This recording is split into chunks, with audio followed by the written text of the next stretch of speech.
In the age of ancients the world was unformed, shrouded by fog, a land of grey crags, arch trees, and everlasting dragons.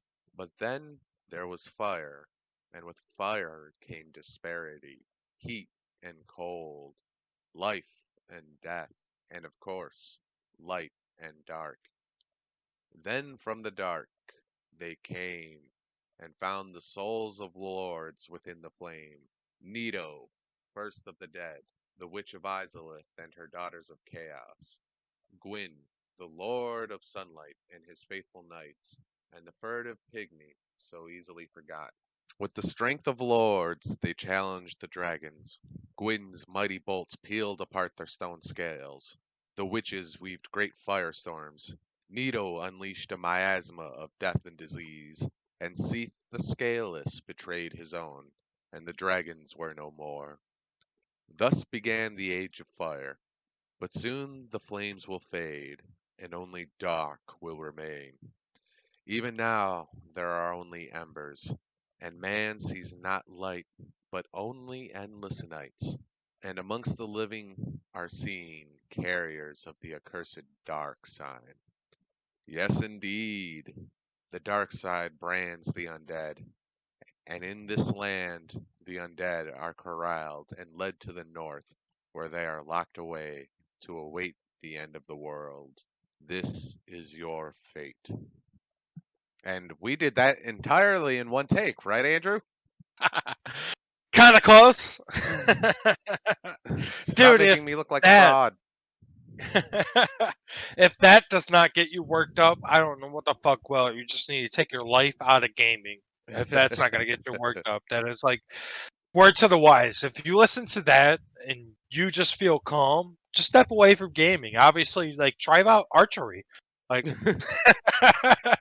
that is like one of the most opening badass things I've ever heard in a video game. Period. And I've been playing video games for a pretty long time. Yeah, it's just one of those things that's just kind of like, oop, yep, we're getting into some shit. Oh, by the way, hi, Right? I'm John. The only way that it could be more badass is if they handed you like the blade from like Braveheart, and they were like, "Yo, there can only be one." Like, that's the only way you get more badass than that. I think you're Man, mixing your movies there. no, I'm not. No, this I'll only continue in one. I'm doing Braveheart, I'm doing Highlander, and I'm doing Dark Souls all into one. That's what I'm doing. Alrighty. That's what Well, I do every single playthrough, dude. Don't judge me by my playthroughs. well, if you've made it this far into the video and you haven't figured it out yet, well, this is the Nerdborne edition of the J&A podcast. Nice to be back. And we're doing Dark Souls. We're finishing up our little mini series on the Dark Souls Nerdout. And this episode, we decided, okay, we want to do a little wrap up. We want to discuss the lore, which I mean, there's simultaneously a lot and not a whole lot to get into. And we, just briefly wanted to, talk about why we think Dark Souls hit as hard as it did. And I've talked about that a little bit in one of our other episodes of Nerdborne. But Andrew, why don't you just give me your general impression of the lore and the plot of Dark Souls? I will have to say one thing Mhm. that right off a get, there's like a lot of things into his lore that is up for grabs. Like everything that we say here in this podcast episode is not indefinite. Like if you're just listening to this, like there's a lot of things that's not confirmed in this lore. So a lot of it's up for interpretation. You know what I mean? Like, basically, this is me and John, how we interpreted it. And I'm sure you're probably going to hear some disagreements down the line. If you don't, then I'm not doing it right. Mm, But when I originally did first play Dark Souls, like I said it many times in this Nerdborn, Dark Souls the original was not my first. My first one was the second one. I kind of did it backwards, second, third, and then remastered. After I got obsessed with Dark Souls Remastered, I started digging into the lore. Probably a lot of Soulsborne players, characters do in their first playthroughs because it's not that really easy to pick up. You know what I Mm, mean? You get that first skit right there in the beginning, and they're like, "Yeah, this shit's badass," and then it's nothing but you have to listen to NPCs and read the pretty much the items and everything like that. You know what I mean? right, So it's not exactly like we're sitting here talking about The Last of Us or something like that, where right, like got so many cutscenes and so on and so forth. But that's the reason why I've always loved Dark Souls, because you don't get those cutscenes. If you want to know about the Lord, you got to read. Hey, right. you want to be smart, you got to read, kind of thing. Well, there's something interesting about the way Dark Souls tells its story, that comes from Miyazaki's childhood, actually. Now, when he was a kid, he would read, but he didn't speak. He would read books in English, but he couldn't really understand them too well. So he Right. would just make up parts and fill in the bits, by himself, and what he would read would be, entirely different from, I guess, what the actual plot was. And that kind of, piecemeal storytelling of, putting, taking, only having a few concrete bits and then going from, adding in the details from there on your own is really, it's really well expressed in Dark Souls. Oh, very much so. It really makes you appreciate the detail they put in the video games. Mm, Um, a lot of times that gets overlooked in Dark Souls if you do become consumed by it rather, like me and John have, and then you notice those little details. yeah. And here we are with an entire podcast episode because of those details.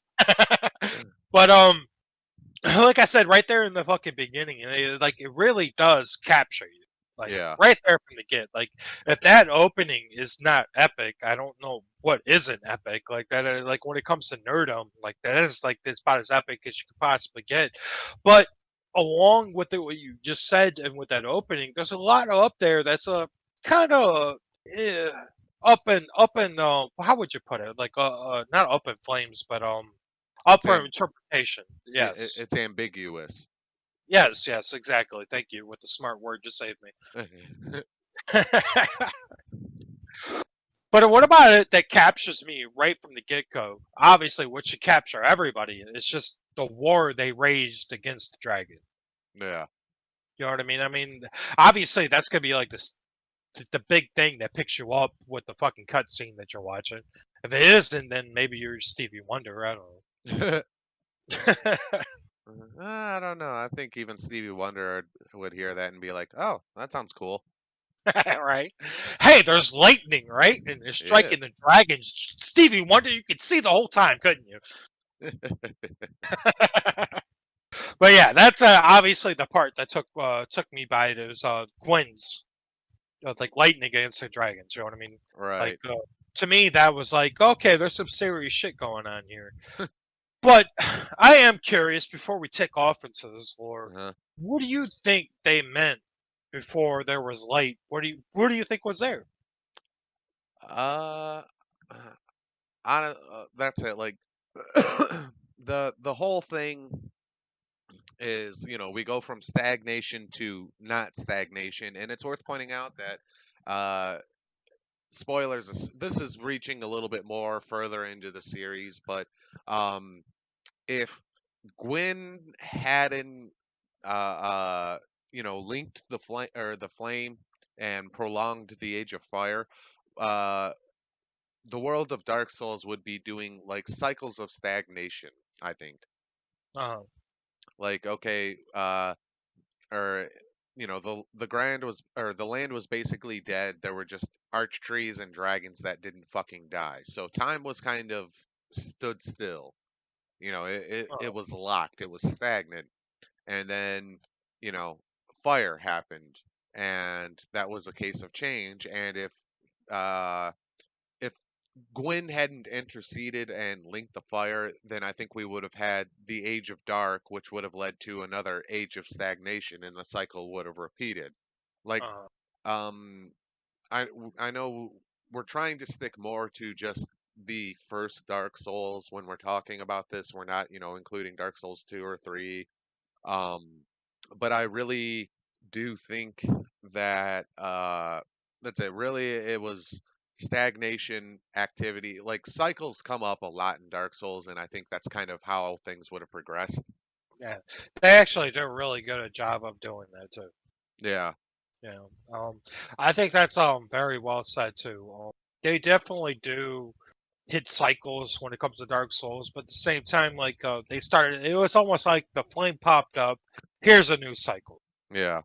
You know what I mean? And obviously, when it comes to referring to Gwyn, this is something that travels all through Dark Souls, like not just the first one, obviously, but we're only going to be talking about that. Future podcast episode, take a drink, motherfuckers. But yeah, that's obviously going to come up again. You know, when we're Mhm. just talking about Dark Souls remastered, I think you put it perfectly. I really do. I think there was like a stagnation of darkness. Of it's just pretty much that was about it. And obviously, the dragons seem Yeah. to flourish in their darkness. I mean, I watched a lot of like YouTube channels when it comes to the lore and like people Mm. trying to put their own explanations on it and shit like that.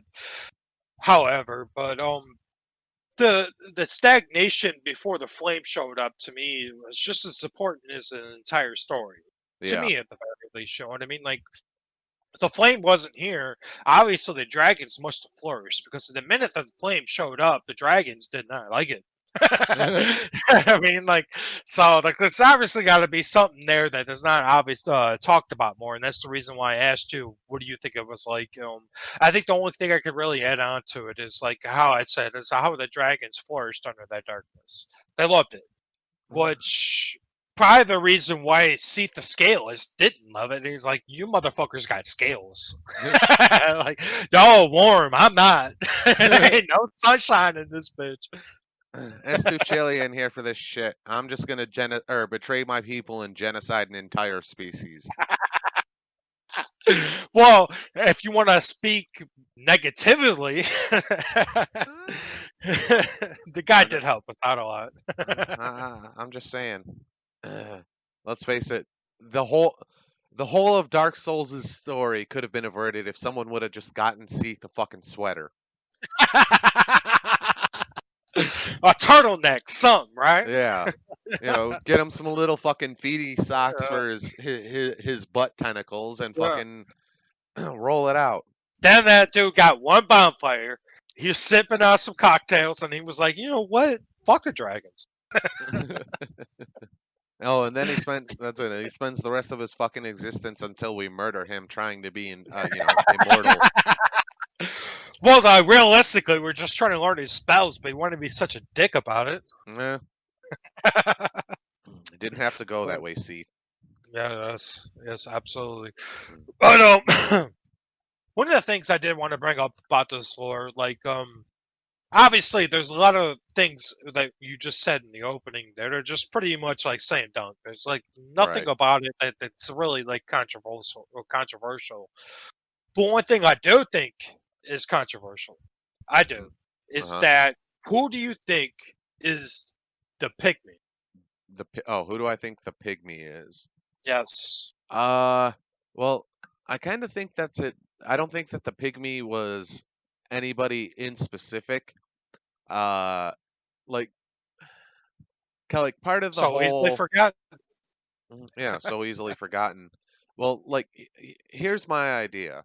Okay, it said that human or humanity, the species, not the concept, was the child of the furtive pygmy, and I really think that's thematically appropriate. That darkness is not darkness isn't heralded by just one person. It's a wave. It just it comes.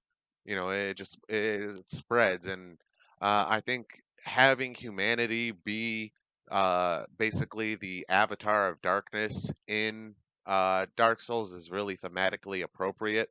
Um, Oh, because that's it. It's not there's not just one person point that you can point at and go, "Oh, he's the furtive pygmy." Uh, I guess really what I'm trying to say is we are all the furtive pygmy. humanity. Hmm? Is that what you're trying to say? That humanity is the first pygmy? Yeah, Yeah. I would. I disagree with that. really. Um, Yes, I do. I do think that when they made this story, they had like their own like mind put or Hmm. what they wanted to do, and then so on and so forth. Personally, I do think the pick me is actually in Dark Souls 3, the little dude sitting on top of his throne. Ah, oh, It does Corlin a yeah, it's that or helps you make. Ludlith. Yes, thank you. That helps you make the boss weapons. I think Yeah. that's I think he is a pygmy, but I don't think he is the furtive pygmy. Eh, I disagree. Yes, there is. I think there is plenty of, especially when you're reading into some of the like items that they have and everything like that. I think that it does kind of talk about it, but that's future podcasts. That's not for this one. But the way you put it, that's kind of like humanity is the one that like is the Fergme Pygmy. I think that's pretty cool. Mm, You know, I think that's pretty cool to think about because, like they said in the opening scene, it's easily forgotten about how big of a part they actually played. right.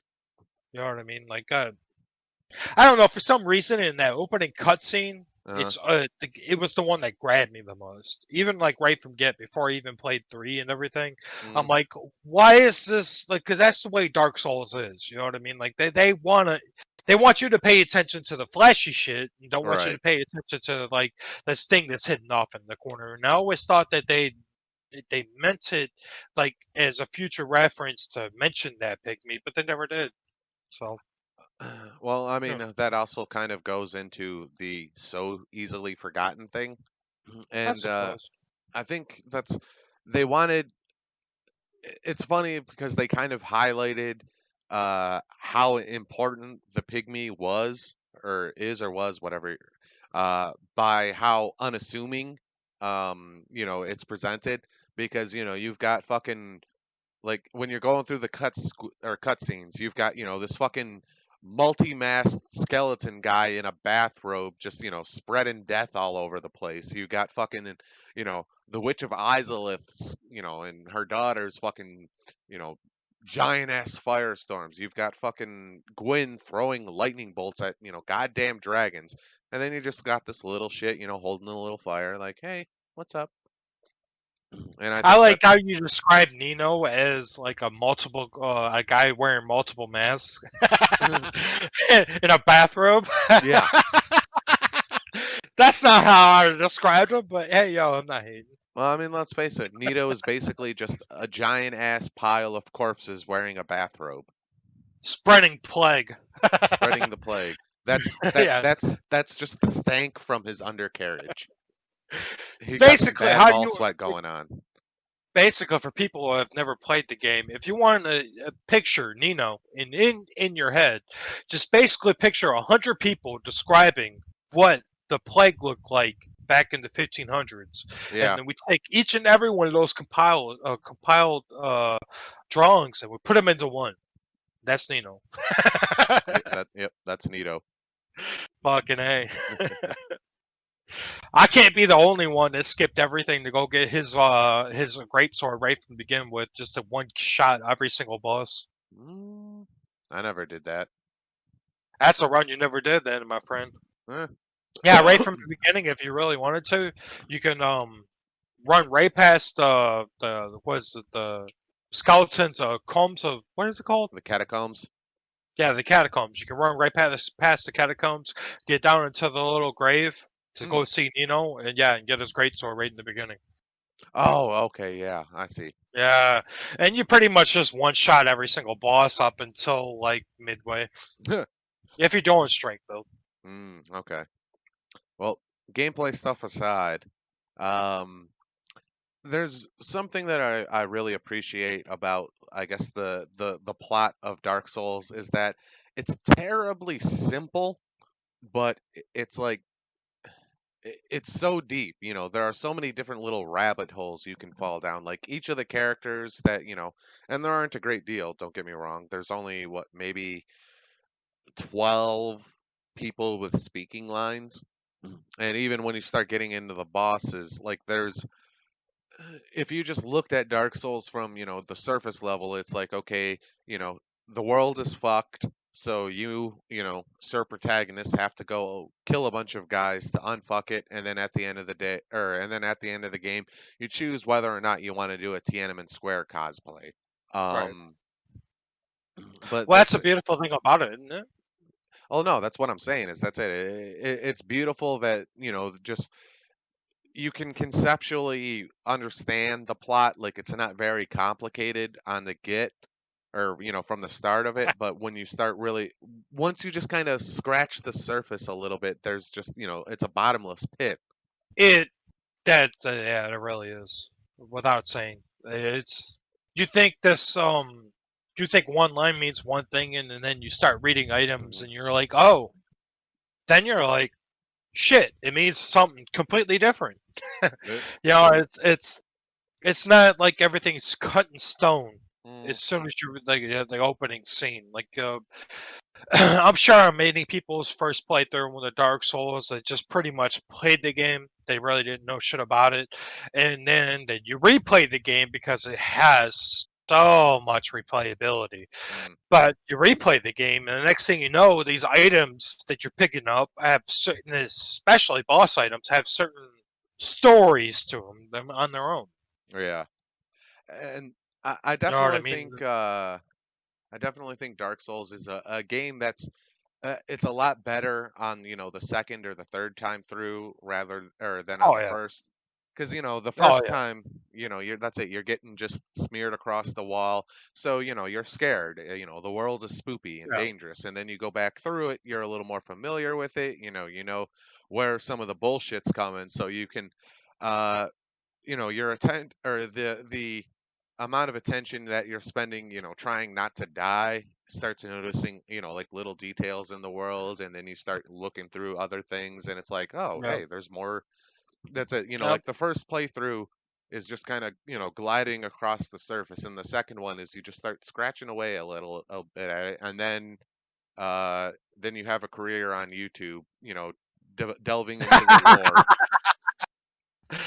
Well, I have a career on YouTube. Holy shit! I did not know. I'm about to go box Nate Robinson. Let me go. Oh no, ooh. Well, or I guess that's it. What I mean like that is that you get people who their bread and butter is doing shit on Dark Souls like VaatiVidya, Hawkshaw, so on and so No. forth. There's a lot of creators out there on YouTube who got their start because of Dark Souls. Yeah. Rightfully so too. Let me Hmm. ask you something. All right.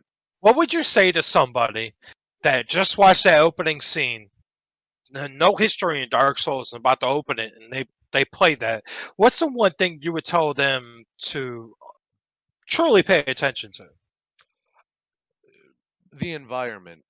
Like one thing Dark Souls does is they do a lot of environmental storytelling. Like the outright lore and whatnot, that's in the item descriptions and stuff like that. But there's a lot of story Oh, that also gets told just from shit in the environment. Like okay, a case in point. In Okay, for those of you who know the game, you'll know what I'm talking about. But Firelink Shrine, where you head up towards Undead Burg, like the start of the game, but you can go off to the side, and there's that sewer. The Moss Cellar lady is in there.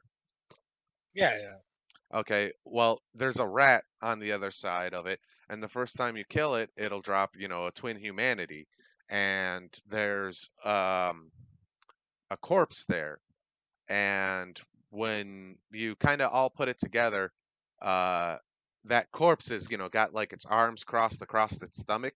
So this giant ass rat just ate a pregnant woman, and that's why it has a twin humanity. If it wouldn't be 2020. Pretty much, that's a good way to describe to people to understand your surroundings. Mhm. I swear to God to you people, Dark Souls is not that bad. It's a dark game, but it's not too Yes. dark. There's light. I think that's actually a perfect description of how to understand your environment to war works out to the lore. Because Yeah. putting, I mean, that's a dark story to like put that, but at the same time, it's 100% true. Like Hmm. you have to pay attention to your environment to work out to the lore that you want to play. Like even when it comes to like the like once you get started towards the end game and shit, like you get to Gwen's daughter. There's like a huge movement online that's like people are like, that's not Gwen's daughter. Like that's actually somebody else. Oh no, it is. It is somebody else. Oh, is it?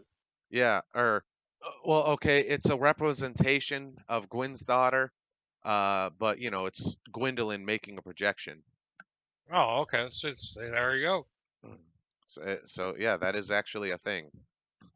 Yeah, I've heard a lot of about it online, but I always thought that there was just a bunch of people like conspiracy theorist people.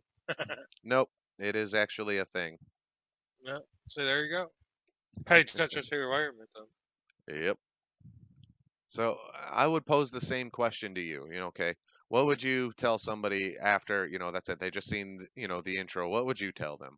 That's funny because I was just actually thinking about like those people that say constantly they're like if you could wipe a video game from your memory and Hmm. play it again, what video game would that be? And obviously, if somebody asked me that question, it's like one of my first games to pop up, but I wouldn't want this game completely wiped from my memory. Yeah. I would want my first, I'd want everything after my first or second playthrough of this game wiped out and start again. That's what Yeah. I would personally like. And the reason why it being is because of the lore. Um, Yeah. I would want to tell Andrew before he started this game, like, yo, just pay attention to the lore because you're gonna love this game 10 times more if you fucking do. Like, yeah, like pay attention to what the NPCs say. That's a huge part. Like I'm not like when in RPG games, I'm always like skip what the NPCs say, just because of time saver. I'm impatient. What the fuck ever have you. But this is one game I wish I didn't do that in my first or second playthroughs. I wish I'd actually pay attention to what they actually say. You know Right. what I mean? Like, yeah, that's a huge part, and I think that's it's not only for me. I know I've talked to my brother. It's like that. I've talked to multiple people that play video games, and they do the same thing. They pretty much just like skip whatever the NPCs play. Pay attention to what the NPCs say. That's what I would have said. Like, just Mm. pay attention to what the NPCs will say. Regardless, if it's a boss, like prior boss, I'm not prior boss, but like who's that fellow that sits right there by the God damn it. Oh, the Forlorn Knight or whatever his name is. Yeah, yeah, like the shit like that, like the shit he says out right there at the beginning, not only puts towards the lore, but it tells you where the fuck to go next. Yeah. Kind of have to Oh, hold that shit part. Crestfallen Knight. Yes, And tells you have to wait out for the. You have to ring the bells. yeah. Yeah. And I also think he's an interesting misdirect, because that's, like, there's an interesting misdirect when you first make your character in Dark Souls. You do all the character customization stuff like that. You get it looking all pretty, and then you wake up and you're a zombie basically. You're this dried out husk of a thing, and then All you right. get through the tutorial area and you see this guy and he's like, "Oh, he looks normal. Why is that?" And then it's like, "Oh, you got to use humanity in order to turn back human." And then he tells you, how to go about getting humanity, and like it just implications and questions. Like I said, there's that okay, the surface story, and then you just scratch a little and you're like, "Holy shit, it's amazing." It really is, and the way he like even kind of tells you where you have to go. He's like, Mm, "Oh, you're another fallen one, huh? Well, join the group, kind of thing." And he's yeah. like, "Well, if you want to progress, I guess you got to go do this." But he was like, "Plenty went in your path." Like the way he describes it, it's like it's subtle, but it's important at the same time. Right. You know what I mean? Like the way they do that throughout the entire game is just the way it's everything they say is so subtle, but if you don't pay attention to it, you're gonna not understand any of the lore whatsoever. Mhm. Uh, uh, I like to think of it like trying to understand Dark Souls is a little bit of like trying to read the law if you're if Oh, you're a professional lawyer, because it's just like one or two words here can change the entire fucking meaning of oh yeah, what's being said.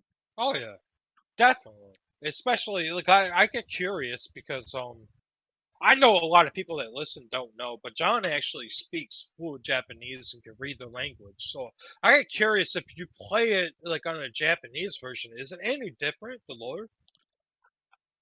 I wouldn't know. However, there have been a couple of videos um, detailing, differences between Japanese and English. Um, some people would like to say that that there's a huge difference between the English and Japanese Dark Souls, but the people who typically made those videos, at least to me, did not seem to have an understanding of Japanese. So I think there was a little bit Oh of over interpretation, I guess. shit, I'm glad I asked that question. Uh, and yeah, there's a couple of people who have done, differences in English and Japanese for Well, uh what do you mean by like over interpretation? okay, like for example, the furtive pygmy. Yeah. Um, in Japanese, it was just the forgotten pygmy, if I'm recalling correctly. Huh. And people tend to think that, oh, because the pygmy is forgotten, that, it could have been all of these people and so on and so forth. Like they read it's difficult to kind of say this about Dark Souls, but they tend to read into it a little bit too much when it comes to the Japanese versus English translation. And like, I feel weird saying that because Dark Souls is a game all about reading into it too much. Uh-huh. So, but like there are some interesting differences, but by the by, uh, as someone who speaks Japanese and has watched, the differences between Japanese and English Dark Souls, I do think that the translation team did a very good job of at least getting the core through, even if there were a couple of things that might have potentially gotten lost in translation. All right. That is kind of interesting. Like you wouldn't think just like one word would change it so much, but the formative pygmy to like the forgotten pygmy, that seems like a big difference. You know what I mean? It's just one word, but how you Right. describe that character with just that one word, kind of like, yeah, kind of meshes it up a little bit. At least from the way I see it, you know? Well, there is an argument there to be had that, when it comes, because we have so little information when it comes to the totality of Dark Souls, the lore, that changing one word is changing a not insignificant portion of that lore, or at least of our understanding of it. Right. Well, in um this sense, does mhm. it really chase the pygmy that much in the Japanese version? I mean, do Like they there describe him any more as just the pretty much forgotten pygmy, even though they outside of the say it in Japanese in our version, as the pygmy like described it a little bit, at least more intently in the no, Japanese version? No, not at all. like even the Japanese version uses very kind of um crusty ass archaic sounding Japanese. So, Uh, kind of how Dark Souls in general does it even in English. So, I don't think that's it. There's a whole lot to be gained or lost from reading the original Japanese versus English. oh, okay. Oh, that's good to know I then. mean that said, I haven't actually played Dark Souls in Japanese, so there is a little bit of supposition on my part. But Yeah. just based on what I've seen, I really don't think that's it. Too much is lost in translation. Oh, that's good. I've always been like concerned about that, especially when it comes to this lore, because I'm also an anime fan and I understand how the translation can be weird, and it can be different, and it can mean different in our language and it doesn't mean in theirs, so on and so forth. So that's good to Mm. hear. Uh, Translation's a little bit of an art of it, more than a science. But yeah, I would say whoever the team responsible for translating Dark Souls, they did a good job. Yeah, that's awesome to hear. All right. Especially since even though we like you take that away, like say if we didn't even have any like translation issues, we still couldn't even get along on what this lore actually means. Yeah. Like if I really wanted to, I could hop on YouTube at any given time and see anything we said prior to this, and there would be a YouTuber popping up like, "Oh, that's not necessarily true." Mm. Well, there's another game that did kind of the Dark Souls thing. Like the story of Dark Souls is less about, you the character than it is about, the world that you're inhabiting. And another game that really did that well was Hollow Knight. Uh and Yeah, I mean, like there is no translation issue when it comes from that. Team Cherry is based out of Australia, I think, the creators of Hollow Knight. And yeah, Oh, there's still a lot of argument about, what exactly is going on in Hollow Knight. So, yeah, that's it. It's just the way the take a story is drink, told, honestly, is where the meat of it is. take a drink. Another Yeah, podcast. yeah, there you go. Yeah, I wouldn't but mind coming digging back into to Hollow Knight. but coming back to the lore. Hmm. Um, Now there is a lot of things when you did that, like the opening sequence to Dark Souls. Like I think we said plenty of times, it's pretty much like slam dunk. But one thing that, and if you do want those slam dunk, like just what the lore is actually about, I'm sure you could get, like jump on YouTube and watch plenty. But here at J&A and Nerdborne, we don't do that. We speak our minds. In my mind, I don't care about none of that nonsense because I already watched it. So fuck off. But anyways, yes, jumping back to the lore. There's certain things in that lore that's always been like questionable to me, and Okay. one of the things that is questionable is the what's the fucking guy's name that's in that puddle? Not the puddle, but the lake right there next to Fire Lake Shrine. It's the snake that like because you get like two Oh, different Koth. endings, right? Or I'm not sorry, say Cat. it. Oh God, what's his name? Yeah, yeah, Frampt. yeah. Frampt. Yeah. So depending how this war plays out is depending on one of three different endings you choose. And Mm, anytime I've usually played, that's the ending I usually choose is with that guy because it okay. seems like the right way to go. Right. I don't, you know what I mean. Mm, But I always thought that they were significant when it comes to this lore. mm, Not only be obviously because of the ending, but it's because what role did they take place before you showed up? Like I'm mm. always curious on that. Like, are they like are they dragons? What are they? Yeah.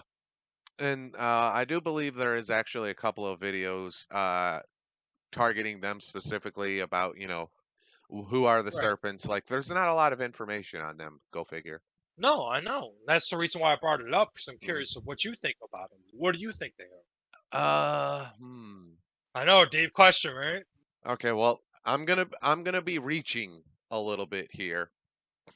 Um, okay, now the serpent has always been okay, or in the Judeo-Christian, here in the West, the serpent has always been kind of a symbol of trickery or deception, and certainly Koth and Frampt do a certain amount of that. But there's also, or in a lot of other, religions and spiritualities, the snake is a symbol of wisdom. It's a symbol of transformation, and I think that the serpents are kind of like the will of the world of Dark Souls, like, of the will of the planet, like some Final Fantasy VII shit, if you will. And it's just two opposing forces trying to uh, pull the entire world into a certain direction. And I think that it's like I do genuinely think that Frampton Koth are kind of like the true angel and demon of Dark Souls. Right.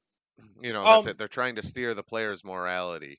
Yeah, I wouldn't as far as reach as that, but I've Hmm. always thought of them as just like creatures that were there when the dragons were there. Mm, Dragons never really listened to them, so they didn't give a fuck, and now they have pull, so they're gonna try to use it, kind of thing. okay. Like I don't want necessarily like I went too deep into they were thinking like you know what I mean, the polarity of God and like Satan, what the fuck ever. But I just thought of them as like literally two beings that spent like a shitload of time in darkness. One wants darkness still, and the other one's like, you know what? The change might not be that bad. Yeah. Like this guy that's got the flame over here. Let's give him lightning bolts. He can do good things. Like that's pretty much. It's pretty much how I was talking about. I never really delved deep into it like you just did, and now I feel like an idiot. Eh, yeah, well, I mean, we all reach for different things, which uh, I wanted to ask you this question, but you just kind of went into it. If there was an aspect of the lore of Dark Souls that was just a little bit more fleshed out, a little bit more cut and dry, a little bit more uh, not ambiguous in the plot, what would that be for you? Yeah, the pick me, man. It Okay. drives me nuts. Well, It's the yeah, I reason why I brought it up like 4 times already. mean. It drives me insane. Like they give such good descriptions about all the three of the lords besides the pygmy. Why the Ah, pygmy? Or is the pygmy like? Is the pygmy like the motherfucker from like Lord of the Rings that's trying to get a ring? Like I don't get it. Like I is don't he understand Gollum? why. Is the pygmy Gollum? Gollum, whatever the fuck his name is. Yes, crucify me. I'm not a Lord of the Rings fan. Oh, oh, Yeah, here I comes know. the pitchforks. I know, right? I I could see I could them on feel the the rage. horizon. Yes, I like that is obviously one of the things in the lore inside. It's not even the first step. It's not even in Dark Souls 1. So it obviously translates to Dark Souls 3. Mm, Dark Souls 2, just so people don't know, has zero things to do with any Dark Soul game. That story was a standalone. That was a break off. yeah. Like Dark Souls 2 has nothing to do with 1 or 3. So Uh, like they kind of in Scholar of the First Sin, they kind of work it all together, and we figure out that, or rather, in Dark Souls 2, it's expressed rather outright that Gwyn linking the flame was him doing a bad thing ultimately. So I mean, there yeah, is that. and there also is from software saying that 2 has nothing to do with 1 or 3. Eh, well, yeah. No, no, that's it. Uh, Um, I do I think don't. it's interesting how at least they kind of tied it in at least a little bit. They gave it some connection. Yeah, I think they did that just to shut the fans up. Yeah, honestly. There was such blowback from Dark Souls 2. Like I think they just did that to shut people up. Yeah, But me, like I said, like me personally, I wish that it gave me more into who and what the Pikmin was. okay, You know what I mean? Because there's really nothing that we know about it. Like right, we know that there was a pygmy. We know he's the fourth lord, but beyond that, look, we don't know anything about him. right. Yeah, that's much better than my answer. What was your answer? I want to know more about pyromancy. This isn't the Jedi Council. N- Let me He level said, with you. like, I think we got plenty into the pyromancer. What more did you want to know? Okay, like there's a ton of fucking questions there. Like, okay, like fire obviously has a greater spiritual significance when it comes to Dark Souls.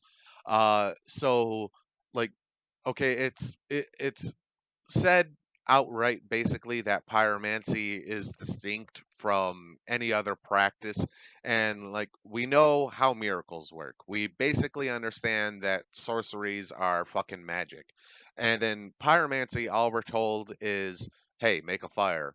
Like, it's Yeah. just like the pygmy. What the fuck? Okay, you're gonna make fire so goddamn important in this game, and you're gonna give us the ability to throw fucking fireballs around, but you're not gonna tell us dick about it. Like, Well, I think though when they said the fire, I think it was more of a. I wouldn't necessarily say like a symbolic type of signature, but at the same time, I think that's what they meant by it. I don't think they meant like fire per se. I think they meant like the fire within our souls. yeah, which is pretty fucking important. Because remember the first flame and shit, Yeah. and pyromancy was a discipline invented after the Witch of Izalith failed to create, a second first flame, or to do something first flame like. Uh, Like, there's a lot well, of fucking questions there. well, they are Japanese. They're probably just being sexist and don't want to give the sisters Aldolith that much credit. I don't know. That seems legit to me, man. Okay, and here's another thing. Uh, most of the dark spells in Uh, um, Dark Souls are, the dark elemental stuff, it are either linked to pyromancy, or like every school has, dark darkness things, but Yeah, none quite like pyromancy. And there's that intrinsic link again. Okay, here came fire. From fire came disparity, light and dark, or heat and cold, life and death. Of course, light and dark. The opposite, or of the two things that pyromancy does, it throws fireballs and it does darkness shit. yeah.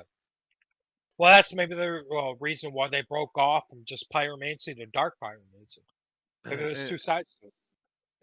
exactly, and like fire is so significant in the lore of Dark Souls, and then we have a discipline that's solely dedicated to doing fire things, and then we don't really hear any more about it. And that, like, I just every time I hear about the Great Swamp, or kindling the flame in yourself and doing things with it, it's just like I want more. I want more. Tell me more about your mystical fireball throwing shit. Yeah, I can understand that. I get that. You know, that it's actually kind of symbolic in its own way how pyromancy breaks off like that. That you have Hmm. a light side and you have a dark side. You know what I mean? I So want to know more about my fireballs. Mm. they that's one thing that it's interesting to me when it comes to the lore is because of how a fire breaks off. You know what I mean? Mm. Like you got Gwen that's obviously tossing like firebolts. You had the pygmy, yes, for like the 20th time, the fucking pygmy that I keep bringing up. Take a That drink. yes, the pygmy also got its a power basically off the fire. You know what I mean? Right. But like again, we don't know anything about the pygmy. Then you have like the sister of chaos. They pretty much mastered the fucking fire and everything. But like that's what I was saying. It's like where's the cutoff? Where's this like the symbolic reference and where's it like the literal? You know what I mean? Is like the Mm. pygmy like a literal like mastered the fire itself and that's how it became the fourth lord? Like I like, you know what I mean? Like that's where I keep getting like well, what you're saying could basically be thrown up for grabs. You know what I Yeah. mean? Like it can mean this, but it can mean that. And like, hey, let's sit here and argue for the next 5 hours to see. Like I've watched literal fucking like YouTube videos going back and forth to like pretty much contradicting each other for like an hour and a half just off the lore of this game alone. That's not including the second and fucking third. Yeah. You know what I And mean? then when you take it in its totality, it's just sort of like, oh my lord. But yet I still keep launching up the game just to see that opening credit. Can't help myself.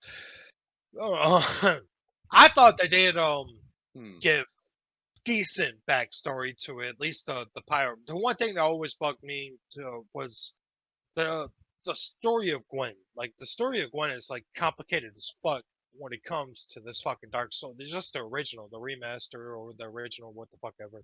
But it's always like to me, it's always been kind of complicated because he has like so many people around him. You know Right. what I mean? Like he's got his bodyguards. He's got his daughter, which is daughter, not daughter, like that. Obviously, Mm. like you don't even know. Like obviously, this guy's like the main important part. I always thought him like I always thought of like the character kind of like Kratos. Ah, and okay. like like Gwen always kind of like Zeus, like yo, dude, we're gonna like beat your entire family, Mm. and then we're gonna come kill your ass. Yeah. We are kind of a personal Armageddon. Yeah. Hmm. Well, I say, I guess moving on a little bit, like, why do you think Dark Souls hit as hard as it did? Like, it was one game that really just, like, it spawned a franchise, it spawned basically an entire genre, or, like a subgenre of gaming.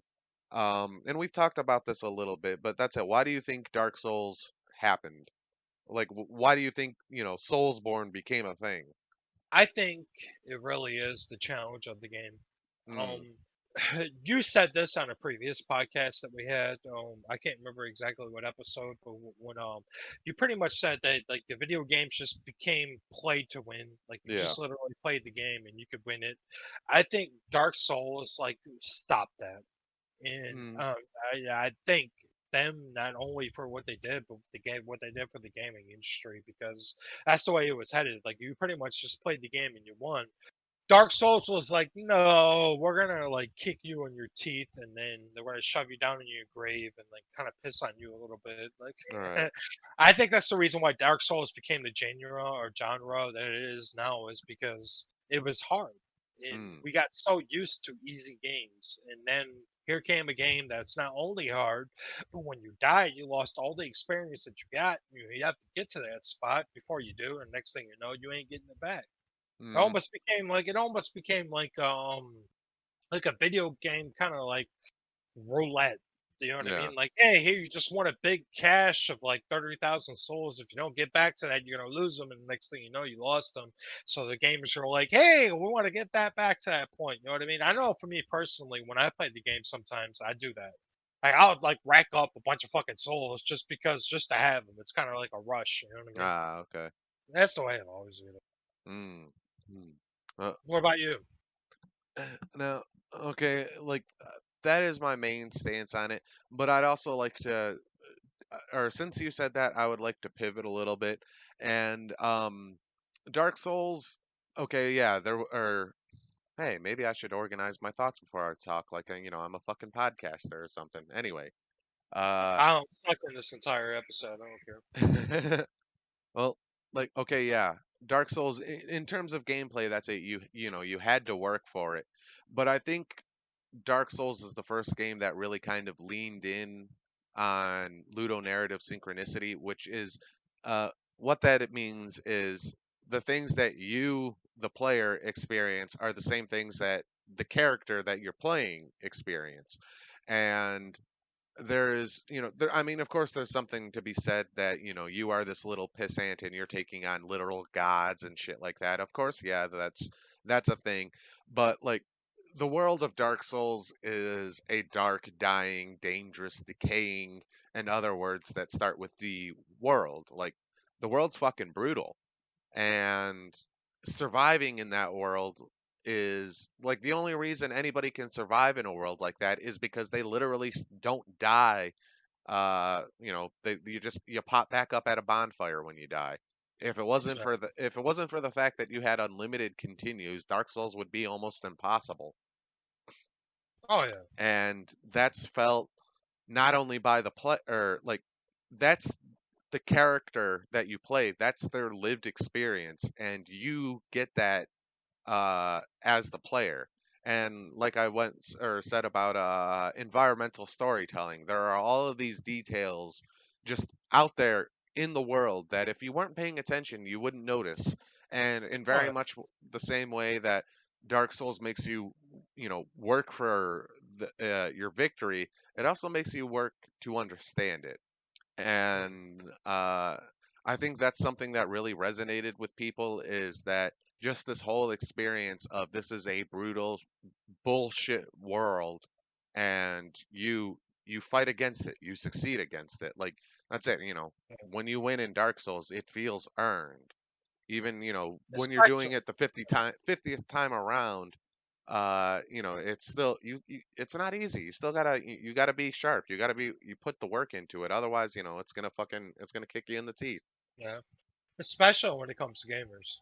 Mm, You know what I mean? Like, there's a certain understanding I get with gamers that I've heard that like played the shit out of Dark Souls, and like that's one thing I learned about them. I'm like, you gotta have patience. I mm, understand that now that when you come to a gamer and I heard that you like not only played Dark Souls 1, 2, 3, what the fuck ever, the Soulsborne series. I'm like, no, dude, I know that you have patience as a person. all right. Like I know that you can like die over and over again, lose your souls, but you're persistent. You'll keep going. As Mm, opposed to other people that I've heard that have played Dark Souls and they've given up pretty much within like first 20, 30 minutes. I'm like, you have zero fucking patience when it comes to gaming. You know what I yeah. mean? And like it's not necessarily like a bad thing that like I'm trying to say about other people that don't have to pay. I understand that, like, they have a life, and like if you Mm, want to be a gamer, there's like certain games that you go play that you ain't gonna fucking waste whatever 2 hours into trying to beat like one boss, save your souls. I get that, but at the right. same time, I'm looking at you kind of judgmentally. Fuck that shit. Oh man, like, get good.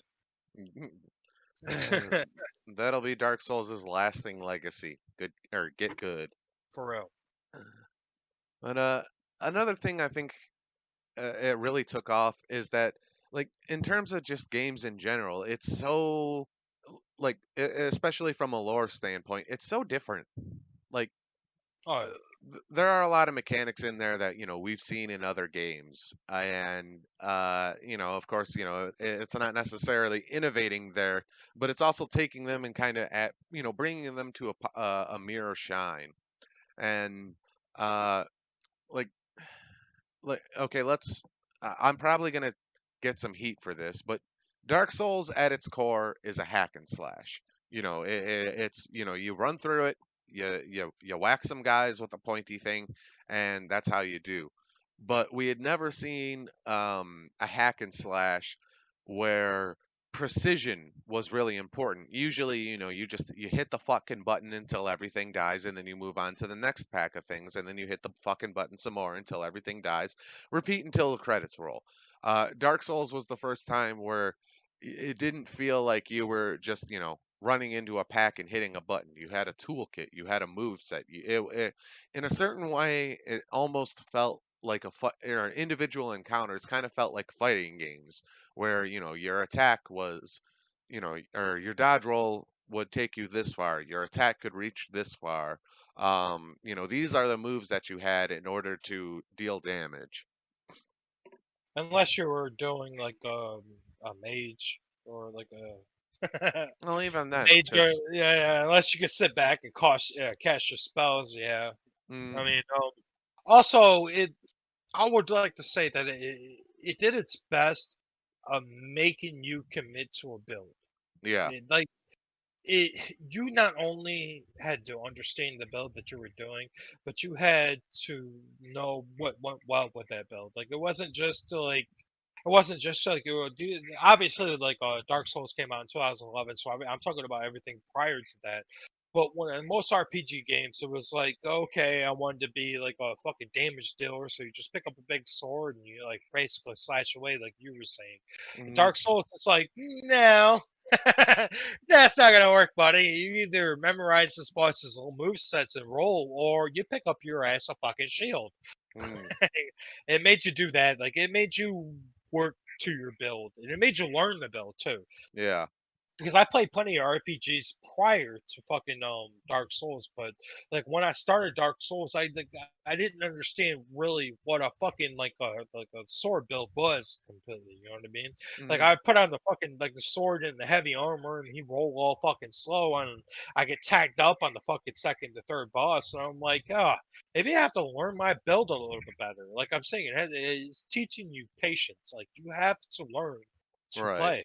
There's no getting around it. There is no like. That's another thing that's wonderful about the game. There's no pay to play. Like you can't just drop like whatever the $120 it is for the complete edition, get all these bunch of fucking extra add-ons. Next thing you know, you're just mollywhopping ass. No, you have to learn. If you're not willing to learn, you're not gonna be able to play.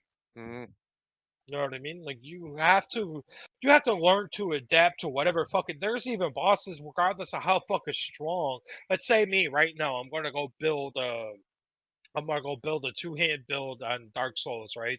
Right hmm from getting, I might wallywop right from the beginning of it, but as soon as I get to like the butterfly, which is fucking launches spells at me from a distance, I can't lay a hand in. I yeah, have to fucking learn how. I have to learn to fucking like I have to learn how to fucking beat that boss without even know that I have a fucking like a strength build. You know what I mean? hmm I think that's one of the reasons why I would be for of taking summons out of the game. It's because it makes it too easy sometimes. Like, you know what all I mean? right, Like you get to a boss where you're kind of stuck in.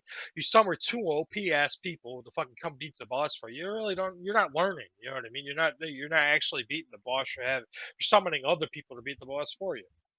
well, now, like, I'm actually okay with summoning and stuff like that. Like the fascinating things about or Dark Souls is that yeah, the base game is, it's harder than fucking a virgin in a strip club.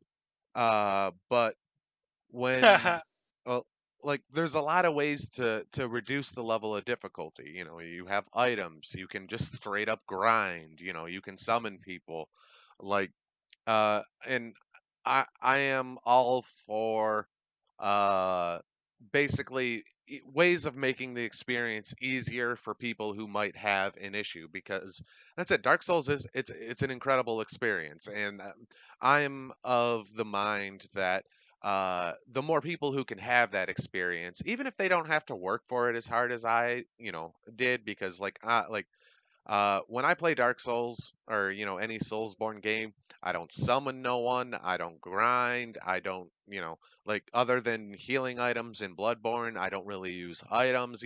It's basically me, my sword, my board, and as much time as it takes to beat this motherfucker. And I don't think that's the case for most people.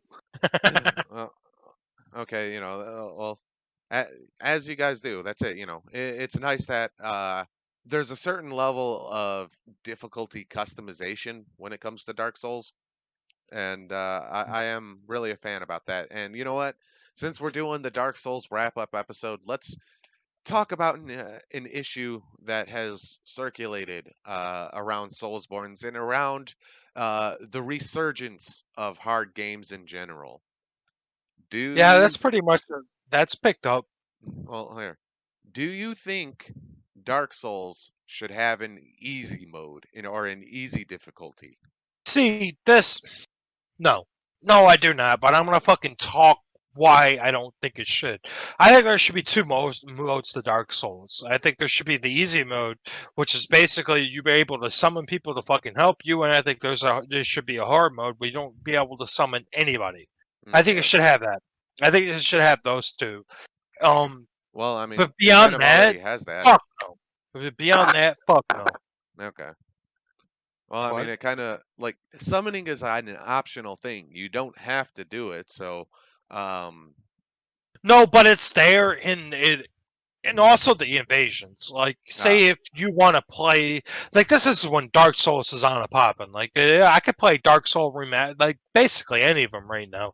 I'm mhm, not gonna really have the problem because it's not new, so there's not many people on. all But right, when I ran remastered, there was invasions like a motherfucker. Like you couldn't even get down the fucking ramp before you even get to the bridge and what's it called the Golden City. I'm sorry, all it's right, escaping me. But you couldn't even get down the ramp before you got invaded. You know what I mean? It was mhm, insane. Like I think there should be, but you could also do that in like online and offline mode. You could just play the game offline. all You know what right, I mean? So I think that like people that are just playing the game should play the game offline. If they're having that much trouble, jump online. yeah. But beyond that, no, I don't think there should be an easy mode. I think that's pointless. Well, mhm, or I mean, it's a nuanced conversation, and I would just like to preface some things before I give my answer. Okay, now Dark Souls is interesting because the only thing you would need to do to really make it an easy mode, or to make an easy mode for Dark Souls, is just reduce the amount of damage that's being dealt to the player. In Dark Souls, you're paper thin. You take 3 or 4 hits and you're basically dead. Yeah. Uh, Now, if you just decreased the amount of damage that the player takes, like give them a little bit more room to make mistakes, you kind of keep the core of the game intact, I feel. Well, So, just play the game on a faith build. well, I mean, yeah, but that's not something that's not, I'm thinking, okay, you just got, it's back in 2000 whatever, like 2009 or whatever. You just came home from, your local game store, you got your Dark Souls, you slap it in your PS3, and then you fucking get your teeth kicked in. You know, if there was a Well, in menu, all fairness, Demon Souls did that before Dark Souls. So yeah, Dark but Souls that came out in 2011. Demon Souls came out in 2009. okay. Well, Yeah. like Demon Souls didn't catch. Like, we only know of Demon Souls really because of Dark Souls. Not to Very true. discredit anybody who, got into the Souls series from Demon Souls, but Demon Souls it didn't catch here in the West like it did. Well, I mean, it kind of just didn't catch. Yeah, I have to agree. It wasn't until Dark Souls, fucking blew up like it did that we started, we went back and we're like, oh, hey, here's Demon Souls. This is the Yeah. first game that did it. Yeah, even Dark Souls like even crept up on me because the only reason why I played Dark Souls 2 is because at the time they Hmm. just came out with Dark Souls 3 and they had a sales for Dark Souls 2 on the PS3. Ah, okay. So that's the reason why I even got into the Soulsborne game series to begin with. Like Hmm. I've heard about them, but not like the great deal as it's widespread now. Right. Yeah, You know what I mean? this was before, it turned into literally an entire fucking genre. Yeah, like literally, like you could hop on Steam right now, and they have the entire fucking category of Souls-like series. Like, yes, it is taken over completely. So you're absolutely right about that. I Well, don't know. Like, I just feel like having an easy mode on it would mhm, take away. It would take away like the magic of the game. Yeah, okay. it just it just wouldn't be the same game anymore. It Well, really wouldn't be. It'd be like if we were playing what's that fucking? But if we're playing Battletoads and it mhm. has an easy mode on it, will Battletoads be what it is? Well, I mean, we could have a whole ass conversation about Battletoads, and I'm just gonna put this out there. The only reason Battletoads is hard is because it it was designed to be bullshit. Like there's not a whole lot of actual true difficulty in Battletoads. It's because the game is bullshit. Well, even if we wanted to like whatever hard game, like fill in the blank. If you want to do Ninja Gaiden, Battletoads, fucking Aladdin, it don't matter. It go would the Aladdin, name have what it is if it wasn't hard? That's what I'm asking. Aladdin. Aladdin was fucking hard, dude. Fuck you. Okay, Aladdin for Sega was hard as fuck. Fuck off. okay. We're just future podcast episode. I'm just putting a pin in that one right now. You fuck off with your pen, dude. I'm pretty sure like 90% of the people would agree with me that Aladdin for Sega is hard as shit, and so is Lion King. Oh yeah, the Lion King game was bullshit, but we're not Yeah. talking about those. We're talking about Dark Souls. Um, okay, here I'm going to just That's what I'm. Hold up. I'm just saying, fill in the blank hard game. Would it have the name it does without the difficulty? mm, That's what I'm saying about Dark Souls. I don't think if you put an easy mode to it, you're taking out Dark Souls. You're making it Souls. It's not even dark anymore. now here I'm going to have to disagree based off of um if they did it right, you would still have the Dark Souls experience. Because the only thing that it would change is you wouldn't have to fucking heal so much. Like, I'm not saying change any of the boss attacks. I'm not saying change anything other than how much damage the player takes. And all that does is it means your Estus is worth a little bit more. Like nothing else has changed except for you're not Uh, so paper fucking fit. And I still well, think yeah, you can. there is a big thing that changes. Like, but people are Mm, not taking you out in 1 or 2 hits anymore, so it yeah. makes the game easier. You die less. The less you die, the easier the game is. Well, I would contend that a great deal of the deaths in Dark Souls come from either environmental or falling. Like when you're I grinding can a tell boss, you sure. from personal experience that's 100% bullshit. Okay, well, different strokes. No, I've died plenty off of Yeah. bosses I've fought many times. Like it's not more. It's just not just that content. Like you die plenty from. Do you know how many times I've died just of rolling? Yeah. Not rolling into the boss, rolling off the goddamn ledge. Like Well, say that's what if I'm you take saying. the legend away. Environmental. Oh yeah, okay, that's true. And I'm not saying, that doesn't kill you. Yeah, if you fall off a ledge and take fall damage, yeah, you still fucking die. Yeah, But but what if it was fucking like what's that fucking game that you rewind time? Prince of Persia. What if it's like Prince oh, of Persia and you just fucking pop back up on the platform? It takes the difficulty away. It's not fun anymore. It's fun for like 20 minutes. well, okay, when it comes to Prince of Persia, I would argue that the difficulty is not in the execution, the actual doing of the thing. The difficulty is in figuring out the environmental puzzle. Like combat in Okay. Prince of Persia games is pretty fucking pathetic. What you're there for is the puzzle. Okay, Mr. Know-It-All, how would you put an easy mode into Dark Souls? That's it. Just reduce the amount of damage that the player takes. That way, That's like, it. well, What because percentage? uh, 25%. You take 25% less damage. Oh, that makes it too easy. Uh, Well, Yeah. like here's my reasoning, because poise isn't, or in Dark Souls 1 poise is a thing, yes.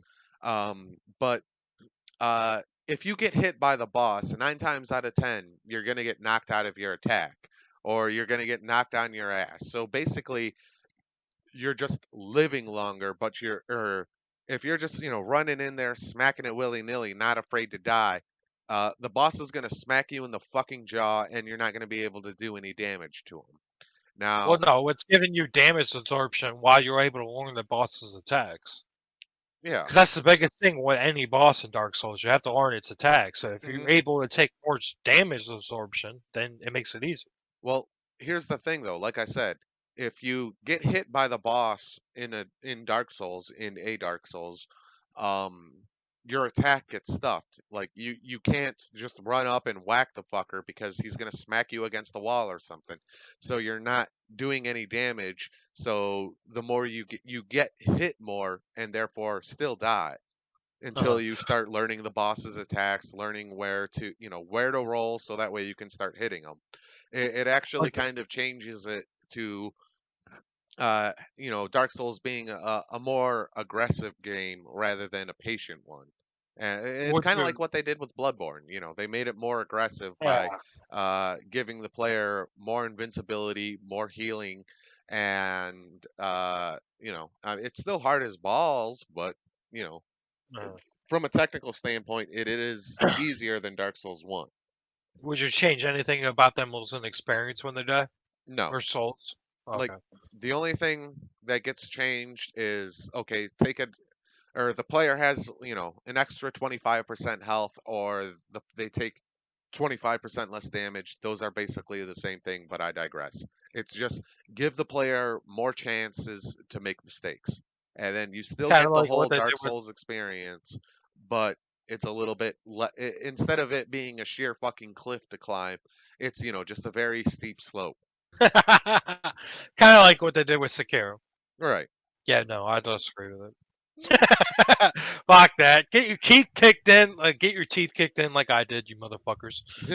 Fuck that. That's like basically like two ways of playing that game. You either get picked up or thrown into the pool, or you get picked up and thrown into the pool where it's a foot deep, and we teach you how to doggy paddle. I mean, everybody's got to start from somewhere, man. Hey man, I learned how to swim. I mean, I Uh, hey, I'm just saying the hard way is the good way. eh, That's what she said. well, like, okay, here's my reasoning for thinking Dark Souls could use an easy mode, or it wouldn't be wrong if Dark Souls had an easy mode. Um, okay, more or less, like I said at the beginning, Dark Souls is a wonderful experience. It's an incredible game, and if you have any investment into video games, you should you should play Dark Souls. I genuinely do think that. And I do think that there are people who started up Dark Souls and really gave it just, a good fucking try, but couldn't do some aspect of it. Not for any reason other than that's it. For whatever reason, they just couldn't fucking do it. And I think the more people who get to experience Dark Souls in its totality, the better. Because it's a thing I love, and it's something I want to share. I agree with everything you just said, but basically, there's so many people I know personally that have tried the game but couldn't get into it. But the reason why they couldn't get into it is because they sucked. just like basically point blank. That's the reason why Right. I'm like against like the easy mode kind of shit. The people that would be more inclined to agree with you are the people that just don't genuinely have the time. Like that, I get. Like I understand that you genuinely don't have the time to like sink in to understand patterns, so on and so forth. So for those people, I would there would be an acceptance for the easy mode. But I have yet to meet that person. Like I have never met that person. I'm just saying the most Right. people that that couldn't get into the game just couldn't understand the patience of it, couldn't get around it. Uh, And for those people, I'm just saying get good. I don't know. yeah, I guess that's it. I'm of the opinion the more people who can experience Dark Souls, the better. Yeah, I agree with And that. like, okay, just because you went through it on an easier difficulty doesn't ruin my experience with it. It doesn't, like, if you're gonna get your tits in a twist about that, someone had an easier time doing the thing you did, like, that's fucking retarded. I'm sorry, but it is. Like, if you are so egotistical that someone getting a good thing easier than you did is such a fucking problem for you, then you need to reevaluate yourself. We should be, spread the love, spread the good, play more video or That's play. 100% true. We we all, at the end of the day, we all play video games for entertainment. We play it for ourselves. We play it so, we can talk about it or have a community about it. Why does it matter if someone had an easier time doing that uh, than you? They can still contribute to the conversation. They can still, talk about things. And so much of Dark Souls, there's not a lot to talk about from the gameplay standpoint. We've gone over it. And okay, you stab the guy with the pointy thing, and you try not to get hit. Boom, done. I just solved Dark Souls. Hit the guy and don't get hit. So why do you care if someone had an easier time hitting the guy than you did? Because their egos are soft, bro. Eh. They can't stand that somebody out there was able to move the joystick faster than they could. That's basically probably how you wrap that up. I mean, it's basically that they couldn't do who somebody they think that is a fucking inferior to them could do. You know Hmm. what I mean? It's just a fucking video game, like how you said, man. And I can understand to each their own. You know what I mean? I can Yeah. understand that, like, I think Dark Souls is damn near a perfect fucking game, but I can understand that other people are just not going to have that concept. I get that. You know what I Right. mean? I don't hate on that shit. If you don't like Dark Souls, whatever. I don't like World of Warcraft, but I'm not. You know what I mean? You ain't sitting there lynching me yet so Yeah. far.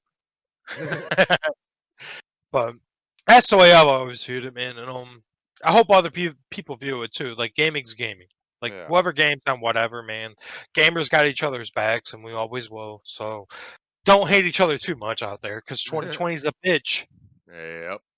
Um, well, we hope that here at Nerdborne that everybody out there is being safe, and thank you very much for keeping up with us through these troubled times, us trying to get these episodes in and whatnot.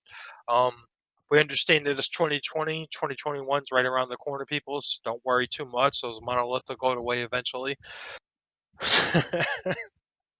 But we hope that you guys have enjoyed listening to us. If you have, please like and just subscribe, drop comments. Like we love interacting with people. We love new ideas. So, Mm. and John's always got something he says on every episode, so I'll leave it off to him. Okay, first I want to just get this out there just for one last meme in this podcast. Uh, You ruined it. nope, nope, nope. Hold on, I'll do it afterwards. Anyway, uh, or rather, 2020 is the Dark Souls of the 2010s. Now be kind to each other because this is all we've got. That's true.